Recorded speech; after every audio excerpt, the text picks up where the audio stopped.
అసలు వార్త ఏంటి, వీడి చదివే వార్త ఏంటి? అసలు వార్తల్ని వీడు ఎలా తారుమారు చేస్తాడో చూడండి. వార్త తిరుమల లడ్డూకు సంబంధించి ప్రసాదంలో కల్తీ నెయ్యి కలిపారు అంటే సిట్టు జంతువుల కొవ్వు వాడారు అన్నమాట ఎందుకు చెప్పలేదు అంటే భక్తుల మనోభావాలు దెబ్బ తినకూడదు అన్న ఒక్క విషయం మీద చెప్పలేదు. కానీ నెయ్యి కల్తీ జరిగింది అని మాత్రం చెప్తుంది. కల్తీ అంటే ఏంటి? సింథటిక్ నెయ్యి. సింథటిక్ అంటే ఏంటి?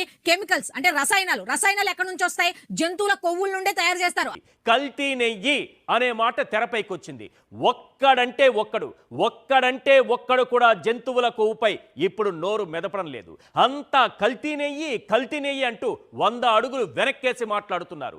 సుప్రీంకోర్టు నియమించిన సిట్ కూడా చంద్రబాబు మనుషులతో నిండిపోయింది.